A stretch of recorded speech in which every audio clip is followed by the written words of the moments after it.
Por trás de cada crime, existe mais do que um culpado. Existe uma mente, um passado e uma história que o mundo esqueceu de ouvir. No Mente Criminosa BR, a gente não mostra só o que aconteceu. A gente revela o que levou alguém a cruzar a linha. Ele não bate, não grita, não sangra, mas deixa rastros de dor por onde passa.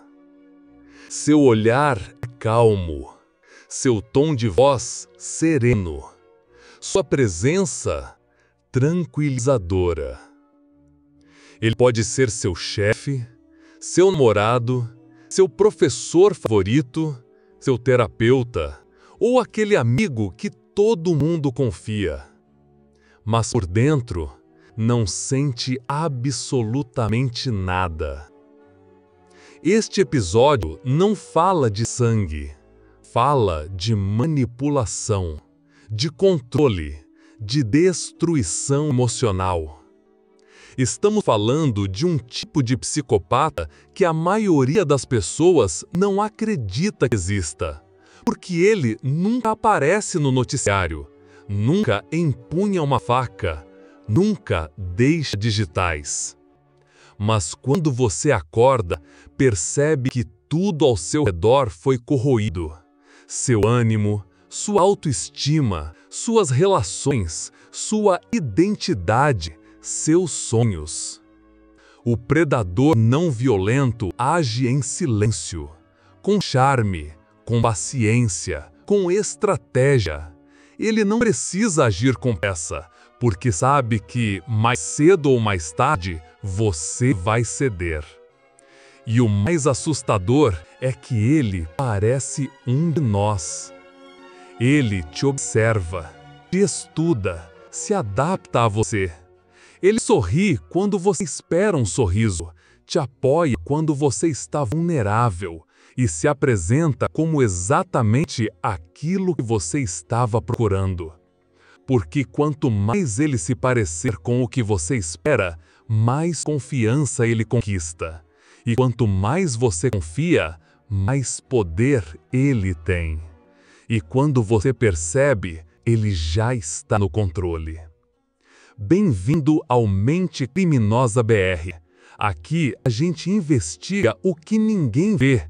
E hoje você vai conhecer a anatomia de um predador que age sem sujar as mãos. Ele chega sorrindo, encanta com as palavras, faz você se sentir especial, importante, único, insubstituível. Mas tudo tem um propósito. Não é gentileza, é cálculo. Ele observa, imita, se adapta. Ele nota seus gestos, sua linguagem, seus medos e molda seu comportamento para parecer o parceiro perfeito, o amigo ideal, o chefe compreensivo. Estuda suas inseguranças, finge que se importa, sabe o que dizer, quando dizer e a entonação exata para cada frase, porque ele quer te prender emocionalmente. A psicopatia funcional tem uma característica brutal. Ela não é impulsiva, ela é planejada, ela é estratégica, ela é treinada. E seu maior talento é um só: parecer normal, acima de qualquer suspeita. Ele pode chorar se for preciso, abraçar, se desculpar, fazer promessas, contar histórias comoventes, mostrar empatia com perfeição teatral. Mas cada gesto é um movimento tático, um degrau a mais na escada da manipulação.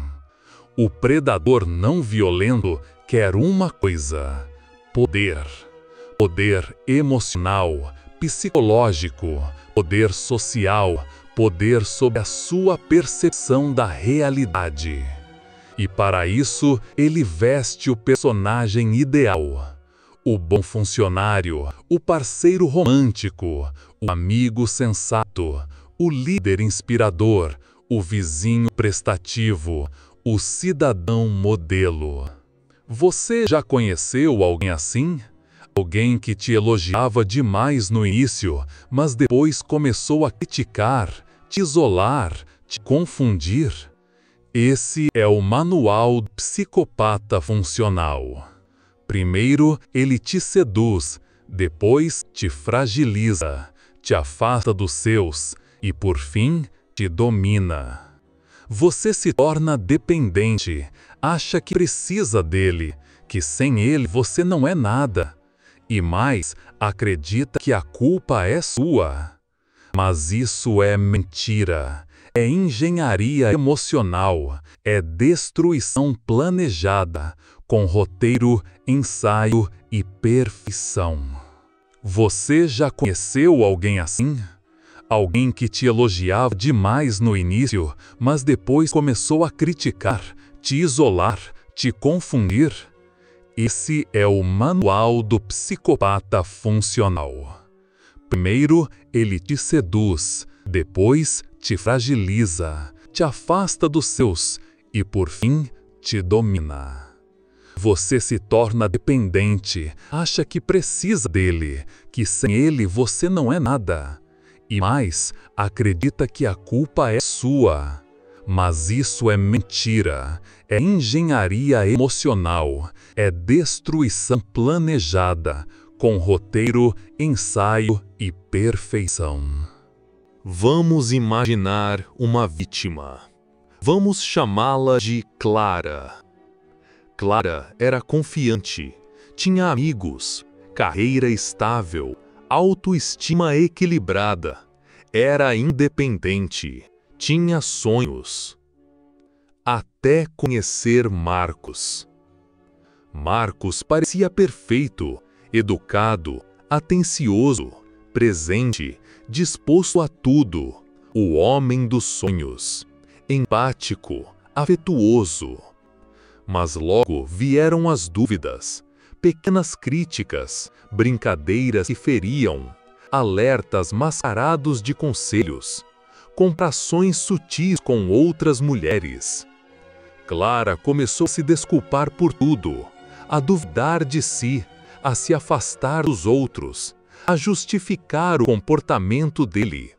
Começou a se perguntar se estava exagerando. Marcos nunca gritou, nunca levantou a mão, mas aos poucos, a Clara que existia foi desaparecendo. A cada semana, Clara estava menor, mais calada, mais frágil, mais insegura. Esse é o poder da manipulação psicológica. Ela não deixa marcas visíveis, mas implode o mundo interno, cria rachaduras que ninguém enxerga. Gaslighting, culpa projetada, vitimização invertida, inversão moral, dependência emocional. Agora, imagine Henrique. Henrique trabalhava em uma empresa de médio porte. Era reconhecido, competente, querido pelos colegas. Até que começou a trabalhar ao lado de um novo supervisor, Davi. Davi elogiava Henrique em público, mas questionava seu desempenho em reuniões privadas. Começou a copiar suas ideias e apresentá-las como se fossem suas. Criava pequenas situações para expor Henrique. Iniciava fofocas veladas. Plantava desconfiança entre a equipe. Henrique começou a duvidar de si mesmo. Evitava reuniões. Sentia-se ansioso. Sua produtividade caiu. A chefia começou a questioná-lo. E ele acreditava que o problema era ele. Davi nunca levantou a voz. Nunca deu uma ordem direta, mas aos poucos foi minando Henrique. E no fim, conseguiu exatamente o que queria: tomar o lugar dele, com o apoio de todos.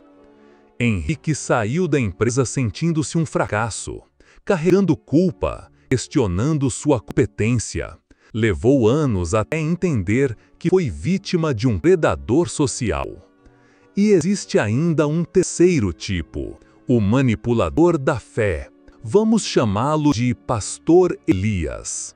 Elias liderava uma pequena congregação em uma cidade do interior. Carismático, eloquente, acolhedor. Seus fiéis o viam como um homem iluminado.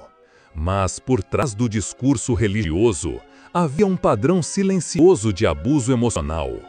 Elias se aproximava especialmente das mulheres mais fragilizadas, oferecia apoio espiritual, prometia cura emocional e, aos poucos, invadia limites íntimos sob o pretexto de rituais sagrados. Usava o medo, a culpa, a doutrina, dizia que questionar era pecado, que Deus o guiava, e quem o enfrentasse estava enfrentando o divino.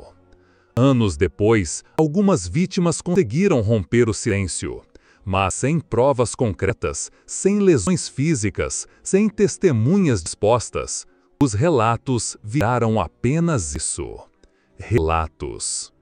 E Elias segue pregando.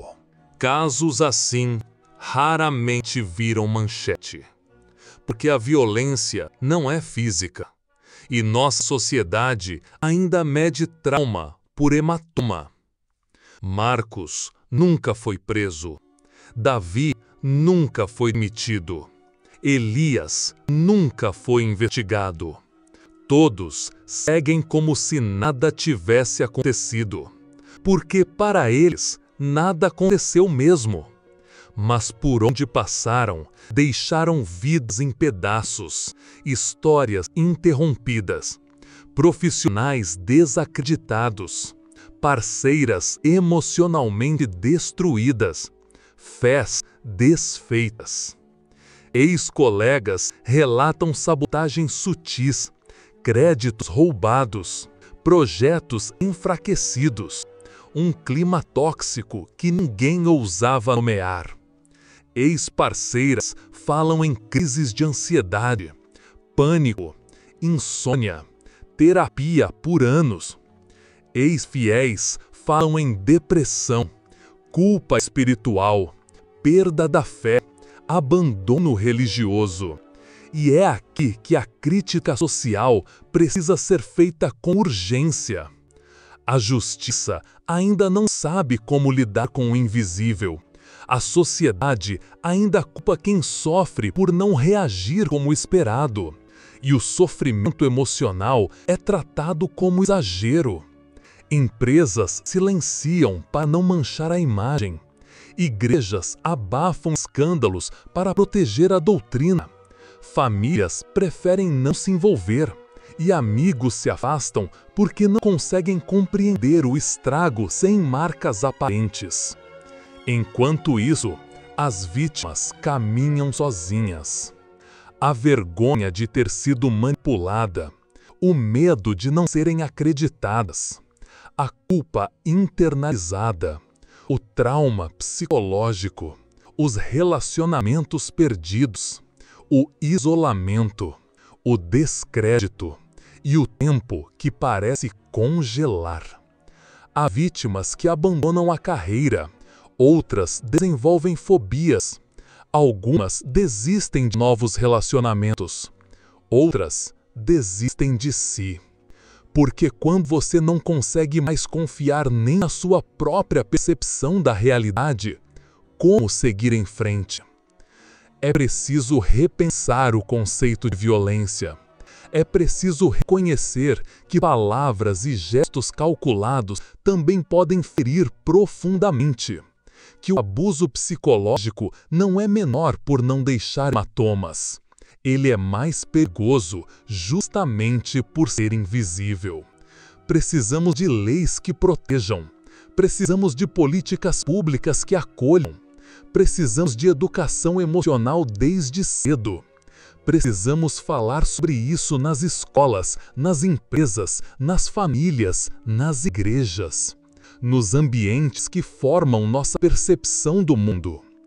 Precisamos enxergar o que hoje fingimos não ver. Quantas Claras você conhece? Quantos Henriques você já viu desmoronar silenciosamente? Quantas vítimas, como as de Elias, ainda vivem em silêncio com a fé destruída? Quantos Marcos e Davis ainda estão por aí, usando a inteligência como arma e o carisma como disfarce? A psicopatia funcional não é um monstro de filme, é um rosto simpático no seu trabalho, um perfil eloquente nas redes sociais, um rosto conhecido que você já apertou a mão, alguém de confiança.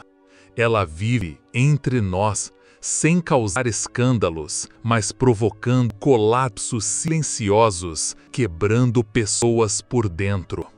Aqui no Mente Criminosa BR, a gente escolhe olhar onde ninguém quer olhar. A gente denuncia o invisível, porque ignorar é permitir.